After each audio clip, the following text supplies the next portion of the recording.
Hello friends, स्वागत है आपका मेरे चैनल फिजिक्स एडिक्शन में। लास्ट लेक्चर में मैं आपको कूलम्ब्स लॉ के बारे में बताया था और ये बताया था कि कोई भी दो चार्ज एक पार्टिकुलर सेपरेशन पर रखे हुए हैं तो एक दूसरे के ऊपर फोर्स अप्लाई करते हैं और जो फोर्स अप्लाई करते हैं उस फोर्स का मैग्नीट्यूड दिया जाता है F equals to K Q1 Q2 by R square, where K is Coulomb's constant and its value is 9 × 10⁹ Q1 is magnitude of first charge, Q2 is magnitude of second charge and R is separation between them। इतना चीज हम last lecture में पढ़े थे और उससे related कुछ numericals भी किए थे। अपने आज के लेक्चर में उसके आगे हम अपने लेक्चर को कंटिन्यू करेंगे और सम फर्दर और न्यूमेरिकल्स क्या करेंगे, सीखेंगे। कुछ और न्यूमेरिकल्स आज ऐड करेंगे, अच्छे लेवल के न्यूमेरिकल होंगे जो कि जेईई मेंस और एडवांस के लेवल के हो सकते हैं। ठीक है, तो लास्ट लेक्चर का फिर से आपको जल्दी से रिवाइज करा देता हूं मैं। वो क्या था, F equals to K Q1 Q2 by R square. इतना हमने पिछले लेक्चर में देख लिया था। ओके, तो चलिए आज के लेक्चर को कंटिन्यू करते हैं एक न्यूमेरिकल से। तो आज का जो पहला न्यूमेरिकल है वो कुछ ऐसा है कि दो चार्ज हैं, एक है Q और दूसरा है 4Q। Two charges Q and 4Q and they are kept at separation of L। दोनों के बीच का सेपरेशन कितना है, L। अब अपने से पूछ रहा है क्या कि इन दोनों चार्ज के बीच में या इन दोनों चार्ज के आसपास कहां पे थर्ड चार्ज को रखें ताकि वो फोर्स एक्सपीरियंस नहीं करे। ठीक है, तो question is two charges of magnitude Q and 4Q are kept at separation of L। ठीक है, find position where a third charge be kept so that it will not experience any force। Question clear है? ये क्या है, दो charge है, एक का मैग्नीट्यूड Q है, दूसरे का मैग्नीट्यूड 4Q है, दोनों के बीच का सेपरेशन L है। और अपने से पूछ रहा है क्या कि इन दोनों चार्ज को ज्वाइन करने वाला जो लाइन है, इन दोनों चार्ज को ज्वाइन करने वाला जो लाइन है, उस लाइन पे कहां पे एक थर्ड चार्ज को हम पुट करें ताकि वो थर्ड चार्ज कोई भी फोर्स एक्सपीरियंस नहीं करे। ठीक है दोस्तों, तो आइए सॉल्व करते हैं इसको। आई होप आपने क्वेश्चन लिख लिया होगा।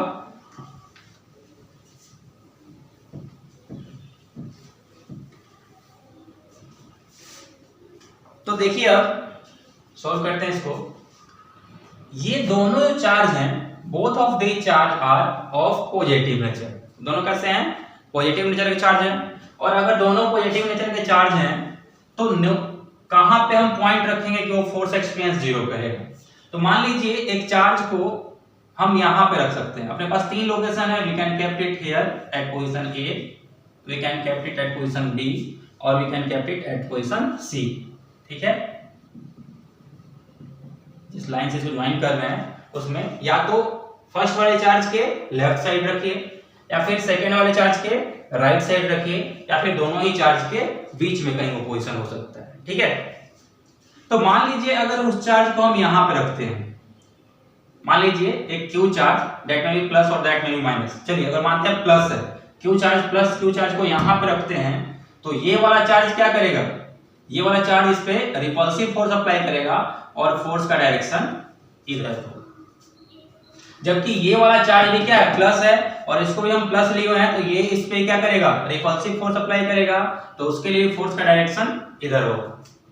यानी direction of force applied by first charge as well as second charge both are in same direction on third charge. इसका मतलब क्या हुआ, इसका मतलब ये हुआ कि net force acting on third charge can never be zero. समझ में आ रहा है क्या आपको? मतलब एक ऑब्जेक्ट है, एक एक ऑब्जेक्ट है उसको ए इस डायरेक्शन में फोर्स अप्लाई करके धक्का दे रहा है और बी भी इसी डायरेक्शन में फोर्स अप्लाई करके धक्का दे रहा है, तो वो ऑब्जेक्ट कभी भी इक्विलिब्रियम में नहीं रख सकता है, उस पे नेट फोर्स जीरो कभी नहीं हो सकता है। समझ में आया होगा आपको? ये means this can not be the position. हम यहाँ पे प्लस चार्ज को लेकर के आपको समझाए हैं, आप चाहिए तो इसको नेगेटिव मानकर भी सोल्व कर सकते हैं। अगर मान लीजिए माइनस होता तो ये इसको अपने तरफ अट्रैक्ट करता और ये भी इसको अपने तरफ अट्रैक्ट करता और दोनों अपने तरफ अट्रैक्ट करते, तो direction of both force would यहाँ पे भी क्या हो गया, फिर से सेम हो गया, और डायरेक्शन ऑफ बोथ फोर्स फिर से अगर सेम हो गया तो फिर से उस पे नेट फोर्स क्या हो जाएगा, जीरो हो जाएगा। नेट फोर्स क्या होगा, जीरो नहीं होगा। क्लियर है ये? तो मतलब क्या है कि लेफ्ट साइड में तो हम नहीं रख सकते हैं। सिमिलर कंडीशन होगा इस साइड में भी, अगर राइट साइड में भी हम रखने जा रहे हैं तो यहाँ पे भी सेम कंडीशन होगा, चाहे प्लस चार्ज रखिए चाहे माइनस चार्ज रखिए, आप कोई भी चार्ज यहाँ पे रखिएगा तो ये वाला इसको रिपेल करेगा, ये वाला भी इसको क्या करेगा, रिपेल करेगा। जब दोनों रिपेल करेंगे तो दोनों का डायरेक्शन ऑफ फोर्स सेम हो गया, hence this charge can also not be in equilibrium. ये वाला चार्ज भी इक्विलिब्रियम में नहीं हो सकता है, इस वाले चार्ज पे भी नेट फोर्स जीरो नहीं हो सकता है। ठीक है ना? और अपने क्वेश्चन में क्या पूछा है, अपने क्वेश्चन में वो पूछा है कि वो पोजीशन कौन सा होगा जहां पे चार्ज पे नेट फोर्स जीरो होगा। तो एक बात तो क्लियर हो गया कि that point where net force acting on charge is zero is neither in this side nor in this side, that must lie somewhere in between this charge and this charge. इन दोनों charge के बीच में कहीं ना कहीं वो point लाई करना चाहिए। ठीक है? तो आइए दोस्तों अब उसको सोल्व करते हैं और फाइंड करने की कोशिश करते हैं। आई होप अभी तक आपको समझ में आ गया होगा, जितना चीज मैं बताया हूं अभी तक आपको अच्छे से समझ में आया होगा। ठीक है? तो आइए यहां पे एज्यूम करते हैं क्या कि जो ये स्मॉल वाला चार्ज है इससे x डिस्टेंस पे वो पॉइंट है जहां पे जो थर्ड चार्ज होगा वो जीरो फोर्स एक्सपीरियंस करेगा। ठीक है? तो अगर यहां से ये डिस्टेंस x है तो यहां से फिर ये डिस्टेंस कितना होना चाहिए, l minus x, total l। अगर ये x तो ये हो जाएगा l माइनस एक्स। ठीक है? तो हमने अपने मन में पहले एज्यूम किया है क्या कि एट दिस पॉइंट जो चार्ज होगा वो जीरो फोर्स एक्सपीरियंस करेगा। आप देख सकते हैं कि ये अगर प्लस है ये प्लस है तो ये इस पे फोर्स इधर की तरफ लगाएगा, ये प्लस है ये प्लस है तो ये इस पे फोर्स इधर की तरफ लगाएगा। तो यहाँ पे इन दोनों चार्ज के बीच में नेट फोर्स का क्या होगा, जीरो हो सकता है, क्योंकि बोथ फोर्स का डायरेक्शन क्या है, अपोजिट है। एक इधर लग रहा है दूसरा इधर लग रहा है। ठीक है? तो मानते हैं कि ये जो इस पे फोर्स अप्लाई करेगा उसका नाम हम दे दिए F1 और ये चार्ज इस पे जो फोर्स अप्लाई करेगा उसका नाम हमने क्या दे दिया, F2। अब F1 और F2 का वैल्यू फाइंड करते हैं। तो F1 का वैल्यू कितना हो जाएगा, कूलम्ब्स लॉ क्या बोलता है कि force equals to K Q1 Q2 by R square। So F1 will be equal to K Q1 Q2 by R square। अब K Q1 कितना है तो Q1 Q है, Q2 कितना है वो कैपिटल Q है, और दोनों के बीच का सेपरेशन कितना है तो x है। Similarly, we can find F2 and this will be equal to K Q1 Q2 by R square। Substituting value of सभी वैल्यू को यहाँ पर रखते हैं तो क्या मिलेगा अपने को, K Q1 कितना है इसके लिए, इन दोनों के लिए Q1 का वैल्यू मान देते कितना 4Q और Q2 का वैल्यू कितना कैपिटल Q, और दोनों के बीच का सेपरेशन कितना L माइनस एक्स। ठीक है? ये समझ में आ रहा है आपको? तो ये हो गया F1, ये हो गया F2। This is force applied by this charge on middle charge and this is force applied by this charge on middle charge. इस वाले फोर्स का डायरेक्शन इधर है और इस वाले फोर्स का डायरेक्शन इधर है।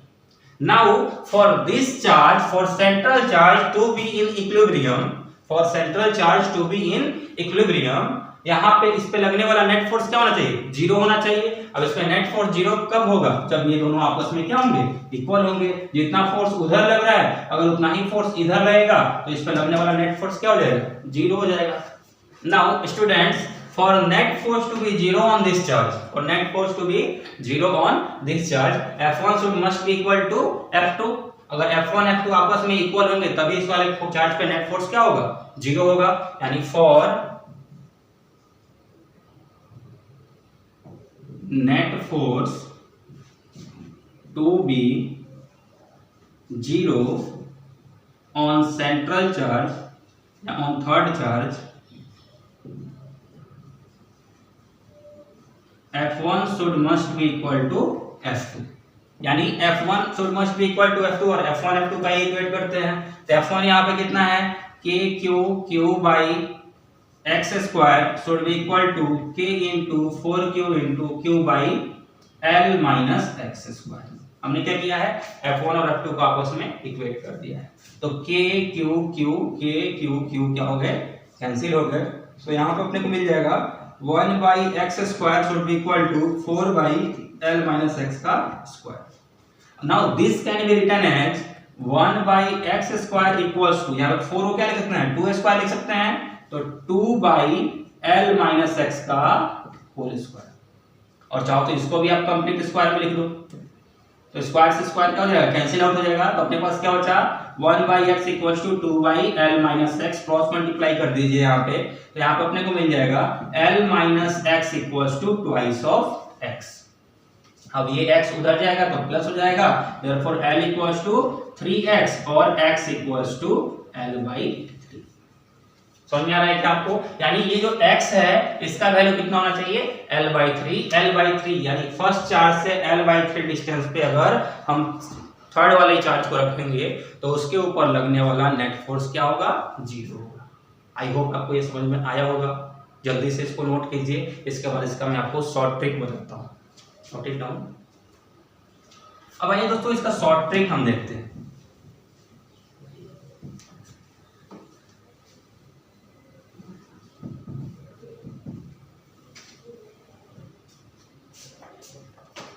स्टैंडर्ड रिजल्ट के फॉर्म में लिख लीजिएगा,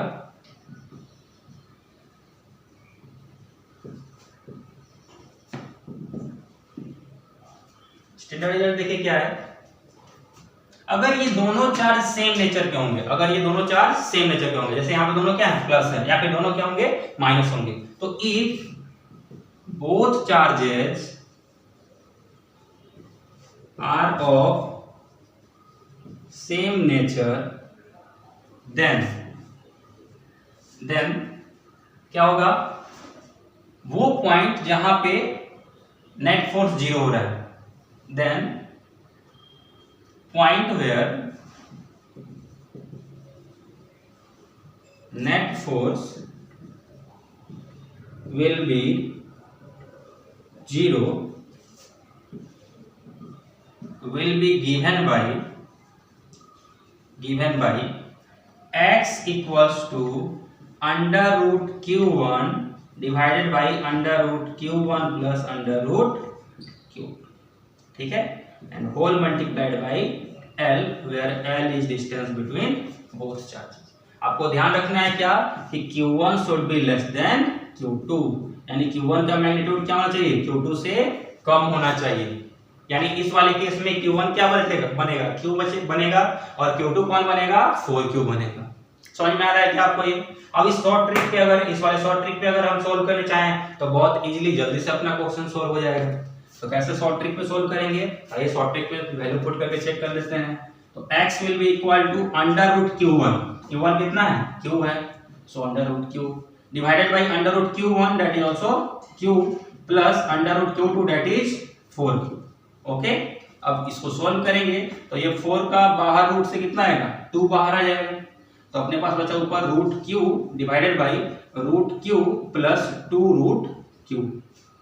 तो यहाँ पे कितना हो जाएगा, under root q plus 3 times of root q, और होल मल्टीप्लाई हम किससे कर रहे हैं, l से कर रहे हैं, होल को l से भी मल्टीप्लाई करना है, होल मल्टीप्लाई बाय l। अब रूट q से रूट q कैंसिल हो गया, तो x का वैल्यू कितना आ गया, l बाई 3। यही रिजल्ट अपना है, ठीक है। तो आप चाहिए तो इस शॉर्ट ट्रिक को भी याद रखिए, ये शॉर्ट ट्रिक बहुत आपको यूजफुल रहेगा। समझ में आया क्या आपको ये, अभी तक ये सब कुछ समझ में आया। एक और इंपॉर्टेंट पॉइंट है, उसको भी ध्यान रखिए कि ये जो पॉइंट था, ये पॉइंट यहाँ पे जब हम चार्ज को रख रहे थे तो वो 0 फोर्स एक्सपीरियंस कर रहा था, और वो पॉइंट जहां पे किसी चार्ज को रख रहे हैं, बहुत सारे चार्जेस के बीच में, मान लो कहीं पे भी एक ऐसा पॉइंट है, वहां पे अगर किसी थर्ड चार्ज को या फोर्थ चार्ज को हम रख रहे हैं और वो चार्ज अगर जीरो फोर्स एक्सपीरियंस कर रहा है, तो उस पॉइंट को हम बोलते हैं न्यूट्रल पॉइंट। क्लियर है ये? तो this point is called as neutral point. वो भी लिख लीजिए, वो भी नोट देकर के लिखेंगे।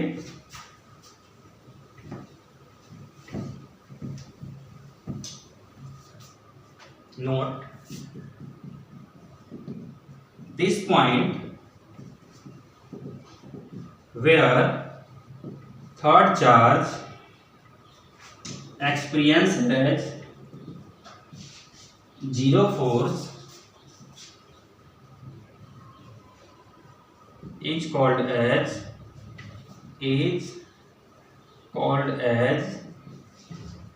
Neutral point. ओके, यानी ये जो पॉइंट है इसको क्या बोलेंगे हम? Neutral point. समझ में आया आपको? क्लियर है? आई होप आपको ये क्वेश्चन समझ में आया होगा। इसको नोट कीजिए, फिर चलते हैं अगले question. So friends, moving towards our second question and that is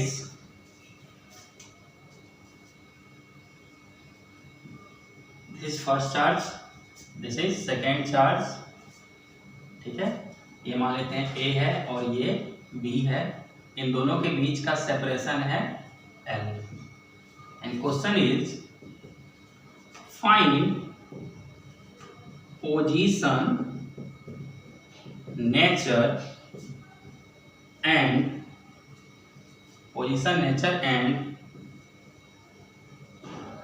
magnitude, position, nature and magnitude of third charge which should be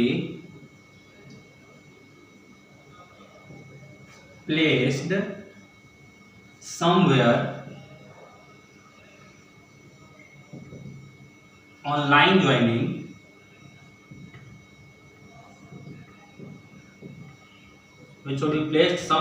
line joining both charges so that system remain in equilibrium,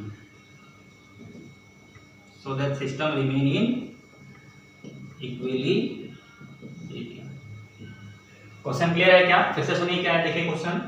find position, nature and magnitude of third charge which should be placed somewhere on line joining both charges so that system remain in equilibrium। यानी क्या है, अपने को दो charge दिया हुआ है, एक Q दूसरा Q, और इन दोनों चार्ज के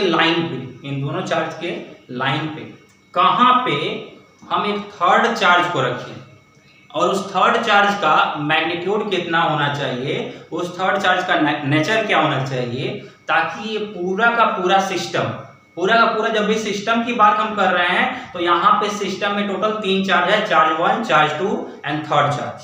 उन तीनों को मिला करके वो पूरा का पूरा सिस्टम क्या होना चाहिए? इक्विलिब्रियम में रहना चाहिए।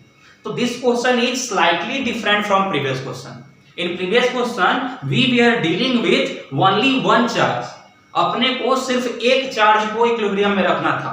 वो जो थर्ड चार्ज हम रख रहे थे, दैट चार्ज को ही सिर्फ क्या करना था, अपने को इक्विलिब्रियम में रखना था, इक्विलिब्रियम उसका मेंटेन करके रखना था। जबकि in this question we are having 3 charges, initial these 2 charges and third charge, and all 3 charges should be in equilibrium. अपने पास जो तीनों के तीनों चार्ज हैं वो आपस में इक्विलिब्रियम में होना चाहिए। और इसके साथ साथ अपने को थर्ड चार्ज का नेचर भी बताना है और मैग्नीट्यूड भी बताना है। ठीक है, तो दोस्तों आइए अब इसको सॉल्व करते हैं। आई होप आपने क्वेश्चन नोट कर लिया होगा।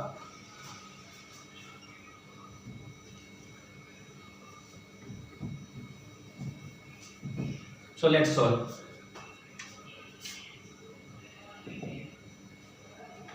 पोजीशन तो हम इजीली फाइंड कर सकते हैं, पोजीशन ऑफ थर्ड चार्ज तो हम फाइंड कर सकते हैं। जो ट्रिक मैंने आपको लास्ट क्वेश्चन में सिखाया उसका अगर आप यूज कीजिएगा तो इजीली उस थर्ड चार्ज का अपने को पोजीशन मिल जाए।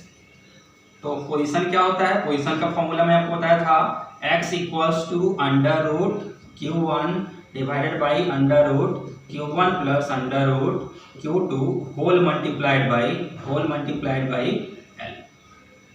तो आइए वैल्यू रखते हैं। Under root Q1 is Q plus फिर Q1 कितना है Q और Q2 कितना है वो भी है Q whole multiplied by L। So this will be equal to under root Q divided by Q plus Q root 2Q twice of root Q into L। Q और Q क्या हो जाएगा कैंसिल हो जाएगा, देयरफॉर पोजीशन कितना हो गया L/2, यानी this is position of third charge. यानी तीन चीज अपने को फाइंड करना था, पोजीशन, नेचर और मैग्नीट्यूड। उसमें से एक चीज तो मिल गया कि थर्ड चार्ज का पोजीशन ये होगा। पोजीशन कितना पे होगा तो L/2 पे होगा, यानी third charge should be kept at mid point between both charges. चलिए यहाँ पे थर्ड चार्ज हमने Q रख दिया और ये पॉइंट जो था, ये पॉइंट का नाम हमने A दिया था, इस वाले पॉइंट का नाम हमने B दिया था और थर्ड पॉइंट का नाम हमने क्या दिया C दे दिया। ओके, अब चलते हैं आगे। अब सेकेंड में अपने से क्या पूछ रहा है, अपने क्वेश्चन यहाँ पे था कि पूरा का पूरा सिस्टम इक्विलिब्रियम में होना चाहिए। तो पूरा सिस्टम इक्विलिब्रियम होने के लिए फिलहाल ये वाला चार्ज इक्विलिब्रियम में रहेगा, चाहे इस चार्ज का मैग्नीट्यूड कुछ भी हो, चाहे इस चार्ज का नेचर कुछ भी हो, अगर इसको हम यहाँ पर रखेंगे तो ये वाला चार्ज इक्विलिब्रियम में रहेगा। लेकिन जरूरी नहीं कि ये पूरा का पूरा सिस्टम क्या हो इक्विलिब्रियम में रहे। ठीक है, अगर पूरे के पूरे सिस्टम को इक्विलिब्रियम में रखना है तो उसके लिए ये चार्ज भी इक्विलिब्रियम में होना चाहिए, ये चार्ज भी इक्विलिब्रियम में होना चाहिए और ये चार्ज भी इक्विलिब्रियम में होना चाहिए। यानी अब किसी अदर चार्ज पे भी अपने को नेट फोर्स जीरो करके चेक करना पड़ेगा। तो आइए किसी एक चार्ज पे वर्क कर लेते हैं, बी वाले चार्ज पे वर्क करते हैं। Now for equilibrium of system, for equilibrium of system, net force acting on charge at B should also be zero. Charge at B should also be zero. अब यहाँ वाले चार्ज का net force क्या होना चाहिए, वो भी जीरो होना चाहिए। तो चलिए यहाँ पे इस पे नेट फोर्स फाइंड करते हैं। तो जो ए बी वाले चार्ज पे फोर्स लगाएगा उस वाले फोर्स का हम नाम दे दिए force applied by charge at A to charge at B. Okay, देखिए फिर से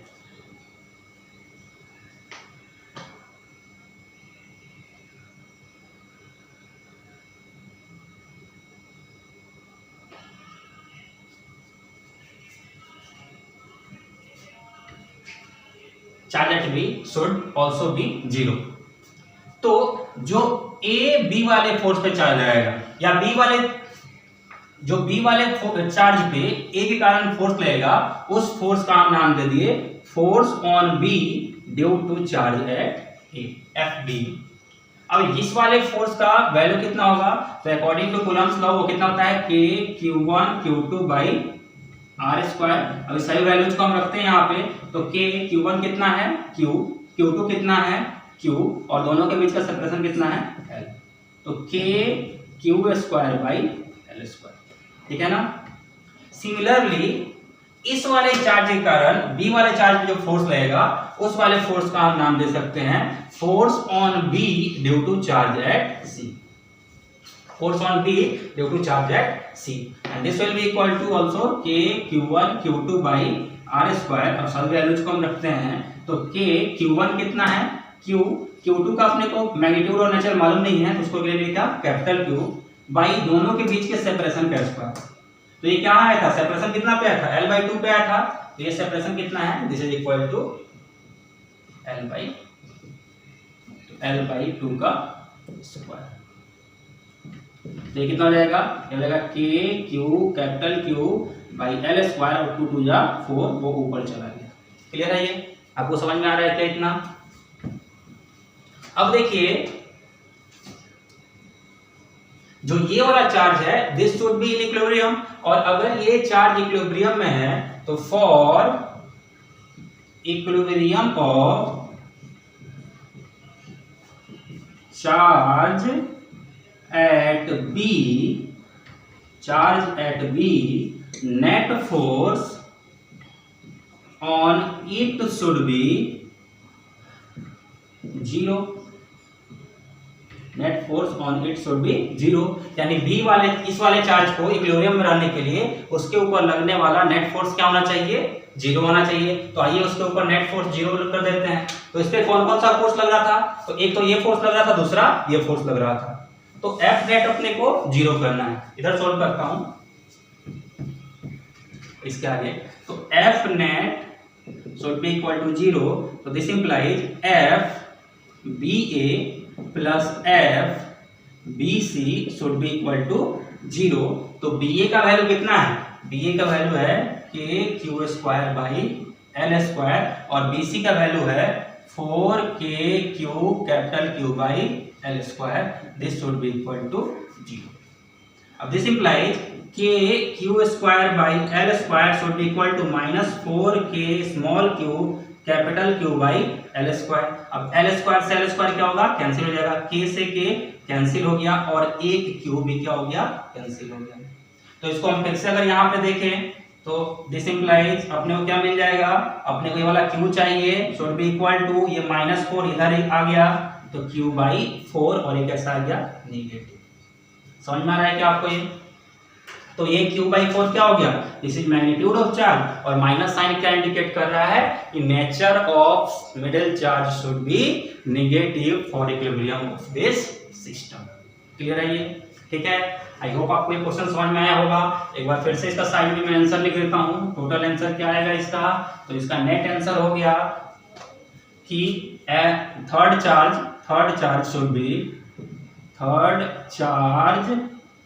should be negative. Third charge should be negative. Its value should be q by 4 minus q by 4 होना चाहिए, and its position should be L by 2। यानी जो तीसरा charge है वो नेगेटिव होना चाहिए, उसका मैग्नीट्यूड q बाई 4 होना चाहिए और उसका पोजीशन L बाई 2 होना चाहिए। और अगर इतना तीनों कंडीशन को फुलफिल कर देता है ये, तो यहाँ पे अपना सिस्टम क्या रहेगा? इक्विलिब्रियम में रहेगा। मतलब अब ये चार्ज भी इक्विलिब्रियम में है, ये चार्ज भी इक्विलिब्रियम में है और ये चार्ज भी इक्विलिब्रियम में है। दो के लिए तो मैंने आपको सॉल्व करके दिखा दिया, आप चाहिए तो थर्ड के लिए चेक कर लीजिए। ठीक है ना? आई होप आपको ये वाला क्वेश्चन अच्छे से समझ में आया होगा। ठीक है, आगे चलते हैं। इसके बाद एक और थर्ड क्वेश्चन चलते हैं, तब तक प्लीज इसको जल्दी से नोट कीजिए। सो फ्रेंड्स, आज का थर्ड क्वेश्चन कुछ ऐसा है कि दो चार्ज है, this is plus Q and this is also plus Q. Separation between both charge is 2L। दो चार्ज है plus Q and plus Q, दोनों के बीच का सेपरेशन कितना है? 2L। And exactly in between them, दोनों के बीच में, यानी आप बोल सकते हैं कि फर्स्ट चार्ज से L डिस्टेंस पे और सेकेंड चार्ज से भी L डिस्टेंस पे, exactly in between them A third charge is kept. यानी यहां से L डिस्टेंस पे एक थर्ड चार्ज माइनस क्यू रखा हुआ है। क्लियर है? This is plus Q, this is plus Q, separation between them is 2L and exactly in between them, that is distance of L from first charge, A third charge minus Q is kept. ठीक है, अब अपने से क्या पूछ रहा है कि अगर थर्ड चार्ज को हम स्लाइटली डिस्प्लेस करते हैं, स्लाइटली मतलब बहुत हल्का डिस्प्लेस करते हैं, तो ये किस तरह का मोशन परफॉर्म करेगा। ठीक है, if this third charge is slightly displaced then what type of motion it will perform, अपने को ये बताना है। ओके, सो पहले क्वेश्चन को लिख लेते हैं, फिर इसको सोल्व किया जाएगा। ठीक है, तो question is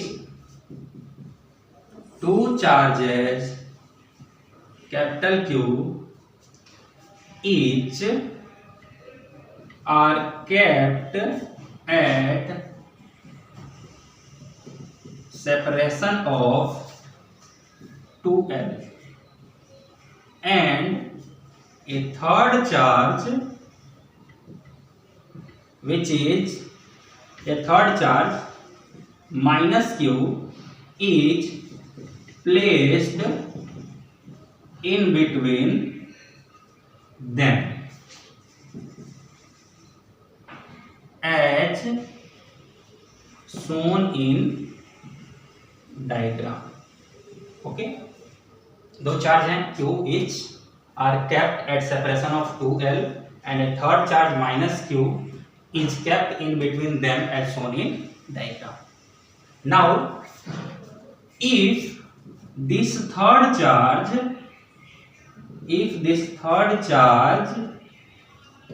is displaced slightly,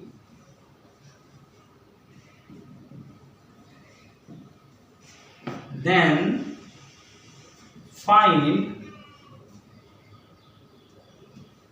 nature of motion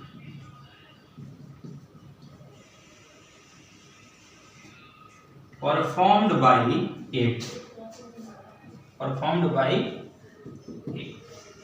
ठीक है, यानी दो चार्ज है क्यू क्यू, उनके बीच में थर्ड चार्ज माइनस क्यू को रखे हुए हैं। अगर थर्ड चार्ज को बहुत स्लाइटली डिस्प्लेस कर रहे हैं तो वो किस तरह का मोशन परफॉर्म करेगा अपने को ये बताना है। और ये तो आपको क्लियर होगा अगर 11th आप अच्छे से मन लगा के पढ़े होंगे, थोड़ा सा ही मन लगा के पढ़े होंगे तो आपको एक बात फील आ रहा होगा थोड़ा सा कि अगर इसको डिस्प्लेस करेंगे तो ये सिंपल हार्मोनिक मोशन परफॉर्म करेगा। ठीक है, तो अगर सिंपल हार्मोनिक परफॉर्म करेगा तो उसको अपने को टाइम पीरियड डिफाइन करना। तो this is complete question. Okay, आइए अब इसको सॉल्व करते हैं। पहले नोट कीजिए क्वेश्चन को जल्दी से, फिर इसको सॉल्व करेंगे।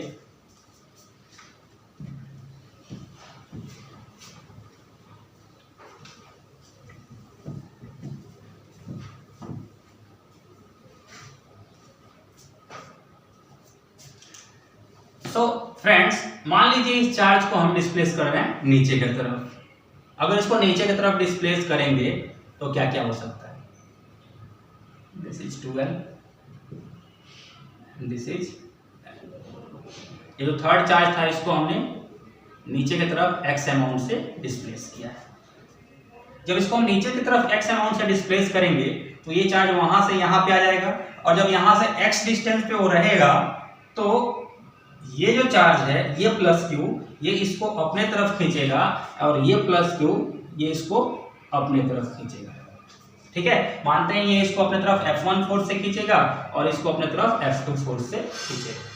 तो क्या हम F1 और F2 का मैग्नीट्यूड फाइंड कर सकते हैं? तो आंसर इज हाँ, हम F1 और F2 का मैग्नीट्यूड फाइंड कर सकते हैं, क्योंकि अभी हमने कूलम्ब्स लॉ सीखा है, और कूलम्ब्स लॉ अपने को क्या सिखाता है? दो चार्ज के बीच के फोर्स का मैग्नीट्यूड फाइंड करना। तो आइए F1 और F2 का मैग्नीट्यूड फाइंड करते हैं। तो F1 will be equal to K Q1 Q2 by R square. Values को रखते हैं तो K Q1 कितना है? कैपिटल Q, Q2 कितना है? Minus Q। माइनस से ही मत हटाइए, क्योंकि प्लस और माइनस से अपने को क्या फाइंड हो जाएगा? प्लस और माइनस से अपने को मालूम चलेगा कि फोर्स का डायरेक्शन क्या है। तो आप पहले से देख लीजिए कि फोर्स इधर लग रहा है, अगर ये प्लस रहता तो फोर्स इधर लगता। सिर्फ मैग्नीट्यूड पे बात कर रहे हैं तो F1 equals to K Q1 Q2 by R square means equals to K capital Q into small q by distance between them. ये डिस्टेंस होगा, इन दोनों चार्ज के बीच का डिस्टेंस क्या होगा? ये वाला होगा। अब देखो ये है L, ये है X, तो ये कितना होगा? Under root L square plus X square. Pythagoras apply करेंगे इस वाले ट्रायंगल में। ठीक है, तो ये डिस्टेंस हो जाएगा under root L square plus X square. तो R का वैल्यू यहाँ पे आ रहा है under root L square plus X square. इसका हम क्या कर रहे हैं? स्क्वायर कर रहे हैं। So this will be equal to K capital Q small q by square under root को कैंसिल कर देगा L square plus X square. ठीक है, तो ये हो गया किसका? F1 का वैल्यू। अगर F2 के वैल्यू के बारे में बात करेंगे तो F2 का वैल्यू कितना होगा? तो F2 का वैल्यू तो उतना ही होगा, क्योंकि चार्ज का मैग्नीट्यूड यहाँ पे भी क्या है? सेम है, और दोनों के बीच का सेपरेशन इस बार भी क्या होगा? उतना ही होगा। Means F1 force will be equal to F2 force, मतलब ये फोर्स जितना है उतना ही फोर्स कौन सा होगा? F2 होगा। अब अगर तुम दोनों इक्वल हो तो तुम दोनों का हमने एक कॉमन नाम क्या रख दिया? F रख दिया। क्लियर है? ये समझ में आ रहा है आपको? तो ये फोर्स F4 ये भी हो गया F, और ये भी कितना हो गया? F। अब देखिए दोस्तों, मानते हैं कि ये वाला एंगल क्या है, थीटा है, और ये वाला एंगल भी क्या है, थीटा है।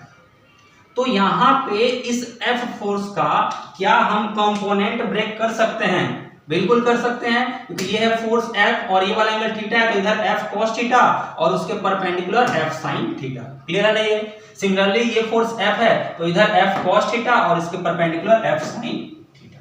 तो अगर इस F का हम कंपोनेंट ब्रेक करेंगे तो इस डायरेक्शन में आएगा F cos थीटा और इस डायरेक्शन में आएगा F sin थीटा।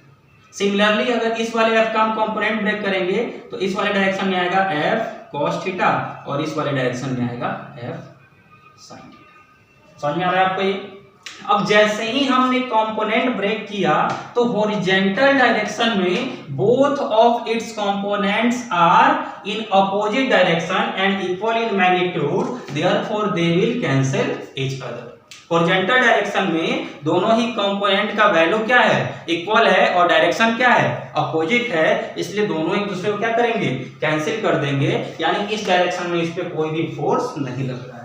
समझ में आ रहा है ना आपको ये? अब अगर इस डायरेक्शन में कोई भी फोर्स नहीं लग रहा है तो इस वाले चार्ज पे जो फोर्स लग रहा है वो कहां लग रहा है, that is towards it's initial position, या फिर इसको आप बोल सकते हैं क्या, टुवर्ड्स इट्स मीन पोजीशन। ठीक है, यानी इस वाले चार्ज पे जो फोर्स लग रहा है that force is acting towards it's mean position, और वो जो फोर्स होगा उस फोर्स का नेट वैल्यू कितना है, तो F net will be equal to F cos theta plus F cos theta, that is 2F cos theta. तो therefore F net acting on third charge वो कितना हो जाएगा, that is equal to F cos theta plus F cos theta equals to 2F cos theta equals to 2F cos theta का value कितना है। अब इस वाले ट्रायंगल में क्या हम cos थीटा का वैल्यू फाइंड कर सकते हैं? सिंपल है, इजीली फाइंड कर सकते हैं। cos थीटा क्या होता है, cos थीटा होता है बेस बाई हाइपोटेनस। तो अगर ये वाला एंगल थीटा है तो ये परपेंडिकुलर हो गया और ये बेस हो गया, और ये क्या है, दिस इज हाइपोटेनस। तो परपेंडिकुलर किसके इक्वल है, तो perpendicular distance is equal to x। इसको x अमाउंट से डिस्प्लेस किए थे तो ये वाला वैल्यू कितना है, x है, और हाइपोटेनस कितना है, so this is equal to under root x square plus l square.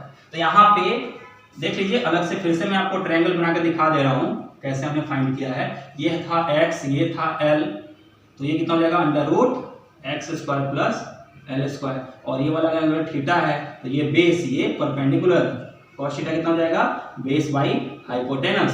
तो बेस का वैल्यू कितना है x और हाइपोटेनस कितना है, under root X square plus L square. तो आइए cos थीटा का वैल्यू यहाँ पर रख देते हैं, तो this will be equal to x by under root X square plus L square.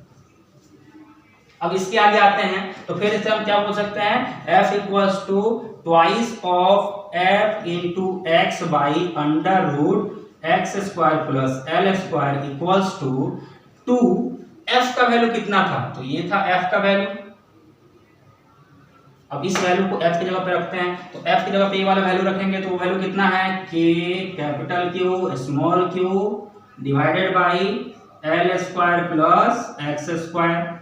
तो 2 हो गया, f हो गया, अब x और by under root L square plus x square, तो under root L square plus x square या x square plus L square. I hope आपको इतना तो समझ में आ रहा होगा, यहाँ तक सब कुछ क्लियर हुआ होगा। इसके आगे चलते हैं। अब देखिए क्या, जो फोर्स है उसको हम सिंप्लीफाई करके लिखेंगे तो कितना लिख सकते हैं, 2k capital Q small q into X divided by, ये कितना हो जाएगा, ये हो जाएगा L square plus x square raise to, ये पावर 1 और ये पावर 1/2, 1 प्लस 1/2 कितना हो जाएगा, 3/2। समझ में आ रहा है आपको ये, यहां तक क्लियर है, दिस इज 3/2। अब अपने को क्वेश्चन में बोला हुआ था क्या कि x स्लाइटली डिस्प्लेस्ड, जो चार्ज है उसको कितना डिस्प्लेस किए हैं, स्लाइटली, बहुत हल्का डिस्प्लेस किए हैं। तो अगर चार्ज को बहुत स्लाइटली डिस्प्लेस किए हैं मतलब x का वैल्यू जो है वो बहुत कम होगा l के कंपेयर में। ये जो x है this is very less than l। हालांकि इस डायग्राम में आपको सब कुछ क्लियर विजिबल हो उसके लिए हमने इसको इतना ज्यादा दिखाया था, लेकिन अगर स्लाइटली डिस्प्लेस किया है मतलब बहुत हल्का बहुत छोटा अमाउंट से यहाँ पे क्या किया उसको हम डिस्प्लेस किए। तो अगर if x is very much less than l तो x स्क्वायर जो होगा वो क्या होगा, वो l स्क्वायर से और भी बहुत छोटा हो जाएगा, और x स्क्वायर अगर l स्क्वायर से और बहुत ज्यादा छोटा हो जाएगा तो हम क्या कर सकते हैं, इस वाले x के वैल्यू को यहाँ पे नेग्लेक्ट कर सकते हैं। तो x के वैल्यू को अगर नेग्लेक्ट कर दें तो force will be equal to 2kq by l square raise to 3/2 into x। अब यहाँ पे 2 से 2 कैंसिल हो जाएगा, means this force equals to 2kq by l cube into x। ये हो गया आपको फोर्स। क्लियर है ये? तो ये जो फोर्स आया है, ये जो फोर्स आया है this force is directly proportional to x। ये जो फोर्स है ये फोर्स x के डायरेक्टली प्रोपोर्शनल है, और अगर ये फोर्स x के डायरेक्टली प्रोपोर्शनल है उसके बाद इसके डायरेक्शन की बात करेंगे तो डायरेक्शन कहाँ है, डिस्प्लेसमेंट नीचे हुआ है फोर्स ऊपर लग रहा है, डिस्प्लेसमेंट नीचे हुआ है फोर्स ऊपर लग रहा है। तो force is directly proportional to x and its direction is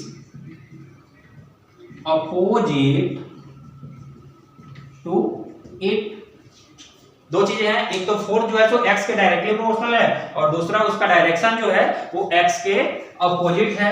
मतलब हम क्या बोल सकते हैं, मतलब ये हो गया ये जो फोर्स है ये एक रीस्टोरिंग फोर्स है। दिस मीन्स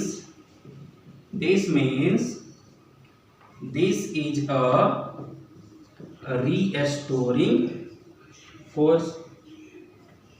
अब हमने एसएचएम में पढ़ाया था आपको कि कोई भी फोर्स जो कि डिस्प्लेसमेंट के डायरेक्टली प्रोपोर्शनल हो और डिस्प्लेसमेंट के अपोजिट हो उस फोर्स को हम क्या बोलते हैं, रीस्टोरिंग फोर्स बोलते हैं। तो अगर ये रीस्टोरिंग फोर्स है, अगर ये रीस्टोरिंग फोर्स है इसका मतलब क्या हुआ, देयरफॉर चार्ज विल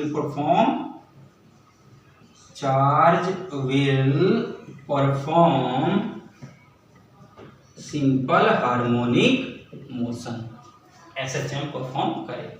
और अगर चार्ज एसएचएम परफॉर्म करेगा तो आपको क्वेश्चन में ये भी पूछ सकता है कि उस एसएचएम का टाइम पीरियड क्या होगा। ठीक है ना? तो टाइम पीरियड कैसे फाइंड करते हैं, तो अपने को मालूम है t को कितना होता है 2π√m/k, और यहाँ पे जो k का वैल्यू होता है वो कौन होता है, तो जो x के साथ रहता है उसको क्या बोलते हैं, k बोलते हैं। जो x के साथ होता है इसी को ना k बोलते हैं, क्योंकि ये जो फोर्स है रीस्टोरिंग फोर्स इसको हम इससे इक्वेट करते हैं, स्प्रिंग फोर्स kx से इक्वेट करेंगे। तो इसको हम kx से इक्वेट करेंगे तो k का वैल्यू क्या होगा, ये वाला रहेगा। तो ये वाला वैल्यू ला करके यहाँ पे अगर हम रख देंगे तो अपने को टाइम पीरियड भी मिल जाएगा। That you can easily find. आपको समझ में आया क्या वाला क्वेश्चन? अच्छे से समझ में आया? आई होप अच्छे से समझ में आया होगा। अगर नहीं समझ में आया होगा तो मैं आपको तो यही सजेस्ट करूंगा कि इस वीडियो को बैक करके एक बार फिर से इस क्वेश्चन को आप समझिए, क्योंकि अगर आप आईआईटी एडवांस का तैयारी कर रहे हैं तो उसके लिए ये वाला क्वेश्चन बहुत इंपॉर्टेंट है। उसमें अक्सर ऐसे क्वेश्चन आते हैं, अक्सर इस ढंग के क्वेश्चन आते हैं जिसमें 2-3 चैप्टर्स का कॉन्सेप्ट मिक्स करके क्वेश्चन पूछा जाता है। जैसे इस वाले क्वेश्चन में क्या था, इलेक्ट्रोस्टैट और सिंपल हार्मोनिक मोशन दोनों को मिक्स करके बनाया गया था। ठीक है ना? अभी देखिए क्या यहाँ पे ये भी पूछ सकता है कि अगर ये वाला चार्ज पॉजिटिव नेचर का होता तो क्या ये सिस्टम परफॉर्म करता, तो आंसर इज नो, क्योंकि अगर ये प्लस रहेगा तो ये इसको इधर रिपेल करेगा, ये इसको इधर रिपेल करेगा। अब इसका दो कंपोनेंट इधर और इस वाले फोर्स का दो कंपोनेंट इधर और इधर, तो इधर वाले कैंसिल हो जाएंगे, नेट फोर्स इधर रहेगा। जब नेट फोर्स इधर हो गया मतलब net force is acting away from equilibrium position. जब net force away from equilibrium position हो रहा है, लग रहा है बॉडी पे, मतलब बॉडी फिर से अपने इक्विलिब्रियम पोजीशन पे नहीं आ पाएगा। और अगर इक्विलिब्रियम पोजीशन या मीन पोजीशन पे नहीं जा पाएगा इसका मतलब ये हुआ कि बॉडी जो है वो एसएचएम परफॉर्म नहीं करेगा। क्लियर है ना? ये समझ में आया? एक और इंपॉर्टेंट बात, इस वाले क्वेश्चन में अपने को बस इतना दिया हुआ था कि charge Q is slightly displaced, slightly displaced. अगर उसको हम स्लाइटली डिस्प्लेस किए हैं तो वहां पे दो केसेस बन सकते हैं। एक केस क्या बन सकता है जो हमने अभी सोल्व किया कि उसको perpendicular to line joining both charge हम डिस्प्लेस करें, यानी ये लाइन था दोनों चार्ज का, उसके परपेंडिकुलर डिस्प्लेस करें। दूसरा केस क्या बन सकता है, हम उसको उसके लाइन में ही डिस्प्लेस करें। ठीक है, तो ये दूसरा वाला जो कॉन्सेप्ट है, दूसरा वाला जो पार्ट है कि अगर हम इस चार्ज को इसके लाइन में डिस्प्लेस करेंगे तो क्या होगा, ये आपके लिए होमवर्क रहेगा। ठीक है, तो इस वाले को जरूर सॉल्व कीजिए और इसका आंसर मुझे कमेंट सेक्शन में बताइए कि अगर हम इसको इधर डिस्प्लेस कर रहे हैं, इस लाइन के लॉन्ग डिस्प्लेस कर रहे हैं, तो उस केस में ये चार्ज SHM परफॉर्म कर रहा है कि नहीं कर रहा है, और अगर SHM परफॉर्म कर रहा है तो उसका टाइम पीरियड क्या हो रहा है। ठीक है ना, तो अगर इसका आप आंसर मुझे कमेंट सेक्शन में बताएंगे, भले आंसर आपका सही हो या गलत हो, तो फिर अगले लेक्चर में मैं इस वाले क्वेश्चन को फिर से सोल्व करूंगा इधर पैरेलल डिस्प्लेस करके। और अगर आप कमेंट सेक्शन में नहीं बताएंगे तो मैं समझूंगा कि इस लेवल के क्वेश्चन कराने का कुछ मतलब नहीं बन रहा है, उतना शायद आप नहीं कवर कर पा रहे हैं, तो फिर मैं अपने लेक्चर के क्वेश्चंस का लेवल थोड़ा कम कर दूंगा। क्लियर है दोस्तों, मुझे उम्मीद है आपको आज का लेक्चर समझ में आया होगा, और अगर समझ में आया है तो एक बड़ा सा थम्स लाइक जरूर दीजिए और अपने दोस्तों के साथ इस लेक्चर को शेयर कीजिए ताकि आपके साथ साथ उनको भी इस प्लेटफॉर्म का हेल्प मिल सके। Thanks a lot for watching.